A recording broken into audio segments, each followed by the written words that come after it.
Today on the Topping Show, Adidas may lose up to $526 million from dumping Kanye West. The FBI secretly takes guns away.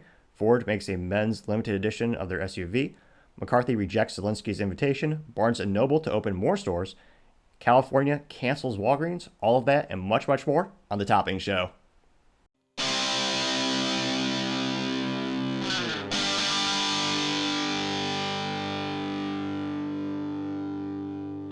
Thank you, everyone, for tuning in today. Today's episode of The Topping Show is sponsored by ExpressVPN and Topping Technologies.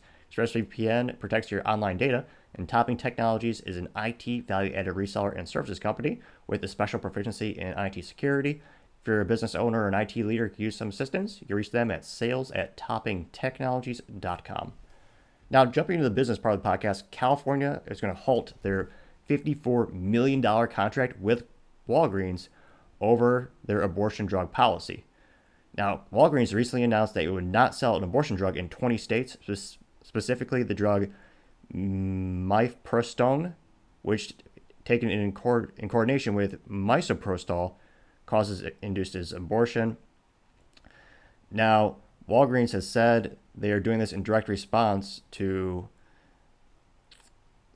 not direct threats, perhaps, per se, but they're doing this in direct response to words that GOP state leaders are saying in regards to they're not making it illegal yet to sell that specific drug, but they're saying it's on the roster. We don't want you to sell it here. So many are projecting official laws and rulings will follow.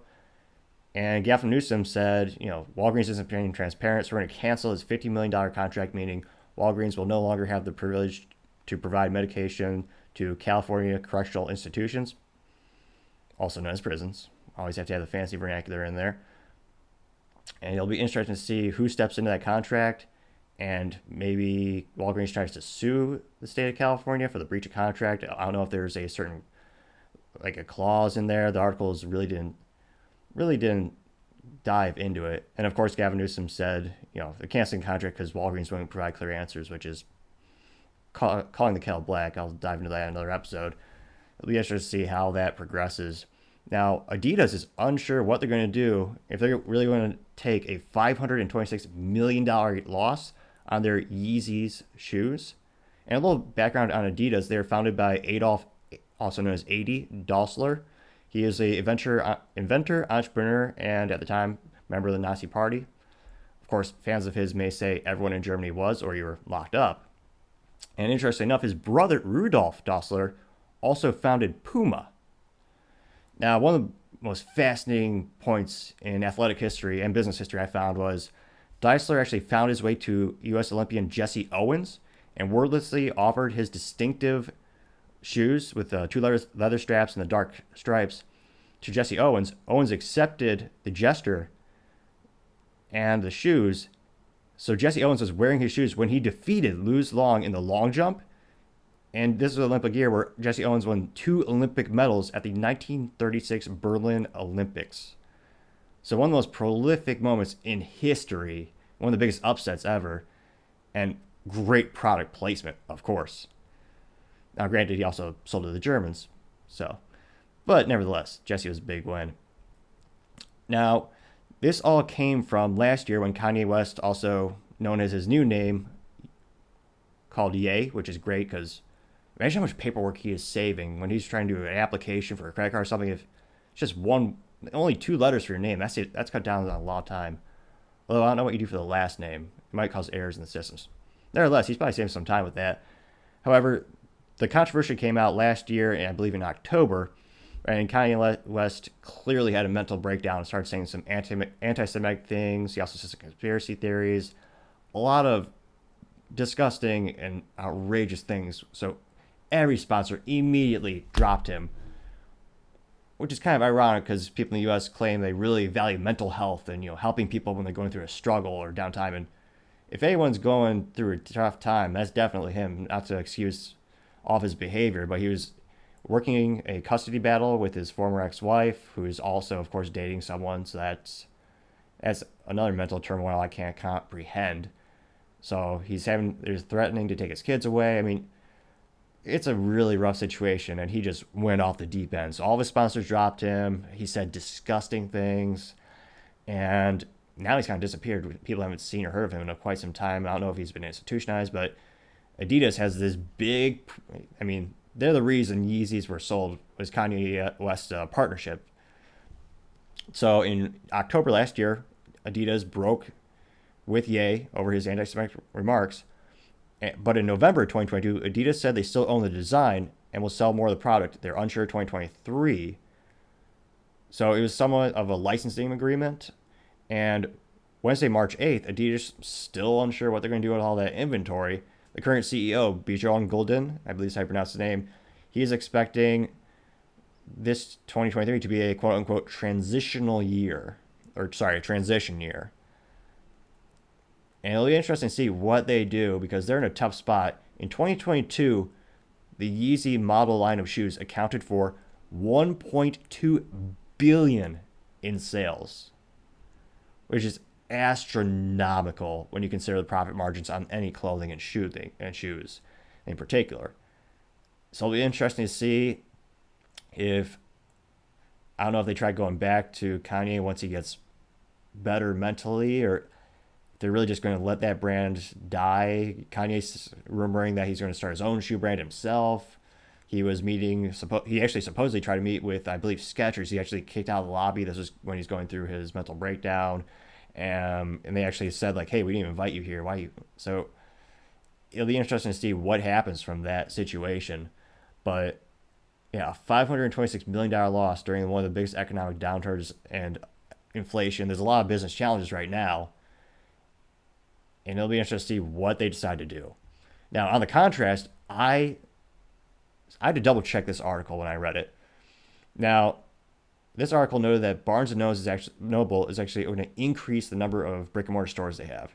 And they actually increased their sales in 2022 by 4%.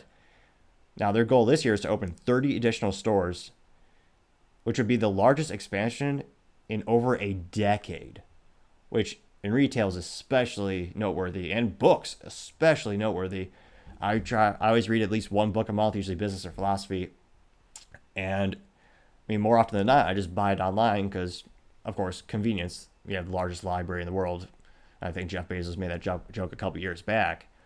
But you can literally find many books on there, and it's shipped to you within 5-7 days or however long it is for the unprime version.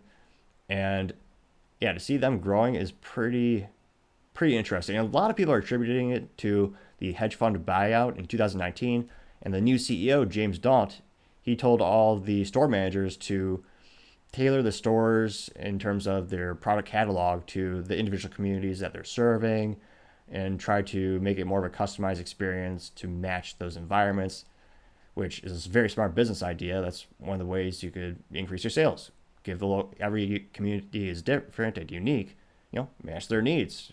Now, there's some actually criticizing this, saying that they're trying to mimic local stores, which perhaps I guess they are by definition. If you're a local store and you only have one location, you're going to tailor just to that geography. That's just the reality of geographic retail.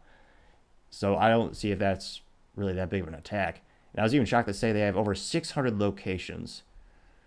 Now, this does go against my collectible sign collection, though, since I usually try to store and purchase and display business signs that are already defunct, as you can see behind me.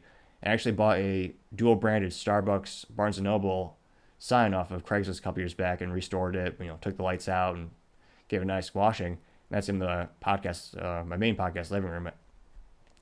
So it hasn't made it on this wall yet, and I thought it would, but it seems like they're actually going to be around for quite some time, which is great because reading is something everyone should do. It's one of the best values in life. It costs a person about a year of their sweat equity to create a book, and for under $20, you can read it in under a couple days. So it's a great phenomenal value, in my opinion. Now, going over to the culture part of the podcast, which in this case is also starting to bleed into the politics section, is the FBI secretly coordinated to take guns away. Now, this is thanks to the Freedom of Information Act by Gun Owners of America. If you don't, have you ever heard of the FIRE Act or Freedom of Information Act? Simply put, it's when you go to the government with a piece of paper or an application saying, hey, I want to see these documents, and they're supposed to release them.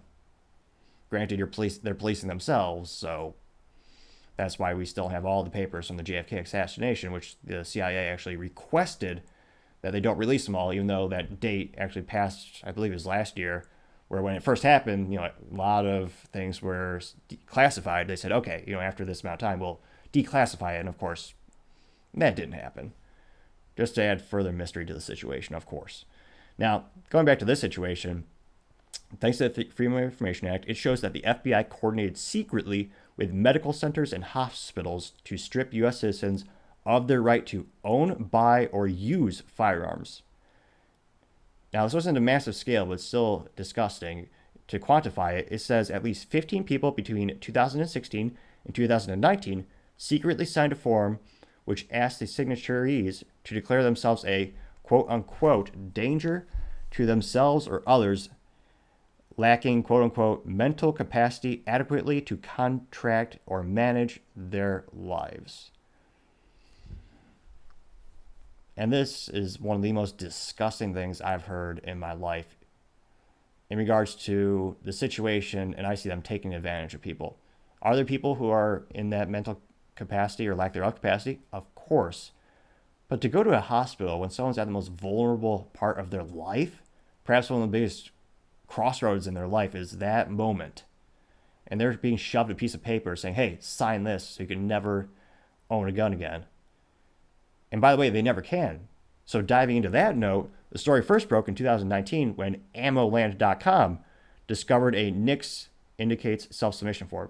Now, a NICS system is basically the background check for all firearms when you go to FFL or a federal firearm licensee. So think of traditional brick and mortar store, mom and pop shop, Cabela's. Anyone who sells a new gun or used gun, if they're a store, they have to have that license. When they do a background check, they use the NICS system, which I believe is the National Information Crime System, or some fancy thing the government likes to make. So they discovered that system now had that self-submission form. And that form gave Americans the opportunity to, quote-unquote, voluntarily give up the Second Amendment rights, allowing no means by which the forfeited rights can be re-secured.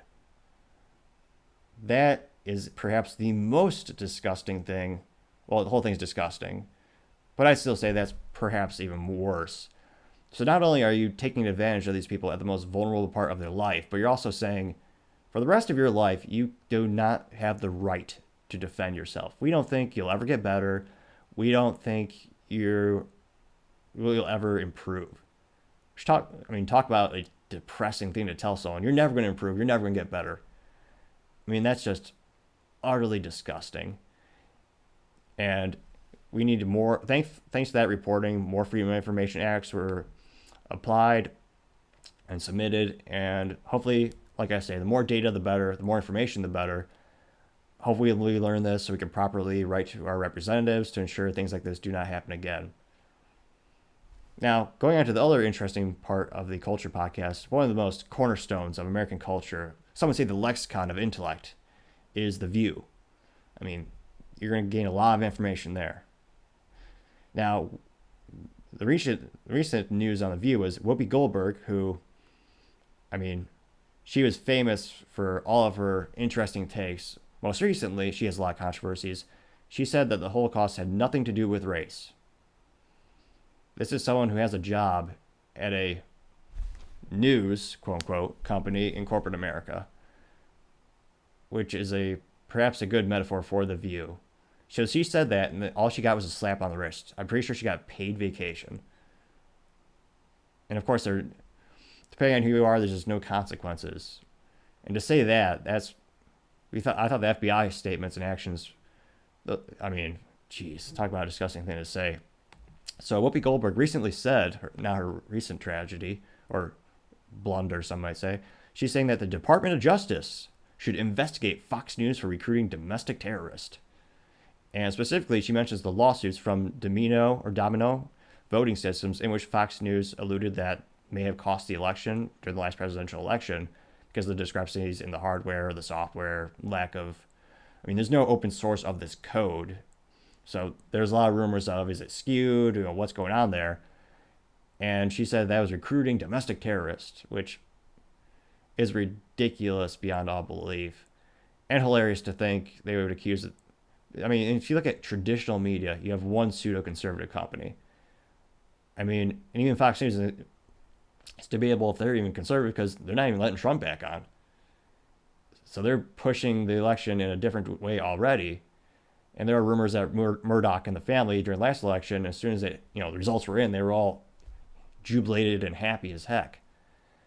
But yeah, to say, yeah, that's another term that's lost all meaning. I mean, everything's terrorism, everything's race. It's ridiculous to castigate your political enemy in that way. And I mean, have some evidence to back up your claims. Now, going into the politics, McCarthy rejected Zelensky's invitation to visit the Ukraine. Specifically, Vladimir Zelensky invited Kevin McCarthy in an attempt to show him justification of why they deserve more money. Now, keep in mind, the United States has given $113 billion to the Ukraine in 2022, that being a combination of both physical weapons, materials, as well as financial support, which also includes pensions for their government officials. Well, let's contrast with that spend with Afghanistan. In 20 years, the United States spent $146 billion on Afghanistan. Now, keep in mind, I did read an article, that number does include the military and humanitarian assistance, but does not include the price of the U.S. troops to actually pay them and facilitate them to go there. So the number, of course, isn't the entire number, but it's pretty representation of the situation. And Kevin McCarthy got a lot of flack from both Republicans and Democrats when the Russia-Ukraine war conflict, whatever you want to call the situation, Kevin McCarthy said we should not be sending a quote-unquote blank check to Kyiv, the capital of Ukraine, which, how is that controversial is beyond me. Even if you're selling a car or you're buying a house you would never just send a blank check without oversight of what you are getting. Show me the tangible assets, where everything is going, and how it is going to benefit us long term. And all he was asking for was oversight, and everyone attacked him, which is something the right is just terrible with. They attack their own, but Democrats are much more strategic. You really don't see them attacking each other. So another thing, Republicans need to pick up their game if they ever want to have a hope of winning. Now, it'll be interesting to see how much money the United States gives to the Ukraine this year, which is a big deal because a lot of people are suspecting, including myself, the conflict could end tomorrow if we just said, hey, we're not sending any more aid. We want you to go negotiate. Here's the terms we want. I mean, we're the biggest funder of this whole conflict. And yet, there's really no appetite for that. Quite the opposite, in fact. So, hopefully, peace comes soon. Peace and stability are always the best. We'll see what happens in the future. Other political news, U.S. officials are concerned about spying cargo carrier cranes. Now, specifically, the cranes are made by ZPMC, which is a Chinese state-run manufacturer. The trains contain, quote-unquote, sophisticated sensors that can register and track provenance and destination of containers. And these Chinese-made cargo container cranes are at many of the U.S. ports. So for once, I actually agree with this U.S. official. Yeah, that's a big security concern. That was foolish to ever buy them in the first place. Because, of course, they're transmitting that data. And we live in an information age. I believe it was 2018 or a couple years back. The most valuable asset on the planet was not oil, was not diamonds, not gold. It was data. So there's been a huge shift in humanity in terms of what we value and where we're seeing the return on investments. And right now, this data, China basically knows everything we're getting and where we're putting. Keep in mind, these ports don't just transmit all the stuff we buy off the internet that comes from overseas in terms of your IKEA furniture and all your knickknacks. Personally, I like to make my own furniture, but that's, besides the point. But it's also military gear, military hardware. So that's like playing poker and showing the other player your entire hand. So I don't know if it's a simple software hack where we could have US hackers go into those systems and disable that ability to transmit and collect that data. But yeah, it's not a good thing. And it'll be interesting to see. Who knows? Maybe people will come together and fix that. Now, going on to the business blunder of the day, Ford recently unveiled a men's limited edition of their SUV. Now, this was supposed to be an attempt to celebrate International or National Women's Day or Women's Month.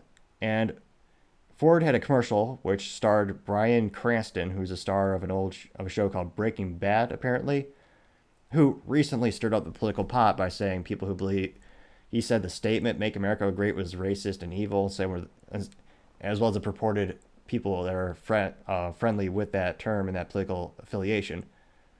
So he just basically cut his fan base in half, which is why, especially if you're a mass product maker or like an entertainer, like a movie, I mean, I always think it'd be more prudent to shut the hell up and make your movie. Pardon the French, but it's just, if you're making a movie, unless it's a political movie or a political documentary, why not go for the widest audience possible? But that's just me. Maybe he thinks he's going to maybe his career, Hollywood is pretty one-sided, so, he's not going to lose his job, for sure. He'll probably get a promotion or a bonus. But it might limit his audience in future movies and cinema, depending on how audiences react to that or how offended they are, if they care. Maybe they don't. Now, the Ford's men's only limited edition had the commercial with Bryan Cranston's voice, and it made notes about, oh yeah, this SUV doesn't have a heater, doesn't have brake lights, doesn't have a GPS. Oh no, doesn't have a turn signal. It doesn't even have a wiper. Well, this kind of sucks. Quote, partial quote by Bryan Cranston, and I think it's more appropriate when a couple of days ago I said who I would nominate for best women, or who I think would be a great representation to celebrate women's success, and I actually noted the windshield wiper inventor. Now, it was a ridiculous commercial, partially because they would never have that commercial run in the opposite direction. However, part of me likes to be a little smart aleck. So if anyone ever asks you, well, what would they do if they try to do a women's only SUV where they didn't have all the things invented by men? And this was done within 8 minutes of me just searching the internet. So what would those things be? Well, the internal combustion engine invented by Claude and Niceford, or something like that in France. The transmission, Oscar Banker. The car wheel, Carl Benz. The car tire, John Lloyd Dunlop. The seatbelt, Niles Boland. The car battery, Gaston Planty. Car airbags, John Hendrick. The radio, Paul Galvin. The mass-produced car, Henry Ford. So it'd be interesting. Now, I'm willing to bet Ford is not going to make that commercial, partially because there's no such thing as National Men's Month or Men's Day, which, who cares? But it is interesting to see that contrast. And of course, they have a funny little disclaimer, like this isn't actually for sale. But it's one of those things where if they wanted to broach the topic, maybe they would have had a comedian do it instead of a pseudo, or I guess Bryan Cranston's more of a serious actor or drama. But I just thought it was just a blunder because they're not going to sell that as the SUV doesn't exist. It was a parody. I suppose the real base model does exist, but it's just a business blunder. They could, if they want to celebrate women's success, there's much more effective ways they could have done it. To have that stark contrast, just if your company is Ford and you're a traditional automotive company, you could have thought of something better, in my opinion. Maybe something more classy. It's why company is risque when it comes to traditional businesses, or But needless to say, Ford could have made a much better commercial. That is by far the business blunder of the day. Thank you everyone for tuning in today. If you'd like to see more content like this, don't forget to like, subscribe, and comment. Everyone helps. Don't forget to tell your friends, tell your family, tell your coworkers, heck, tell your enemies, tell anyone to stay safe, fight the good fight.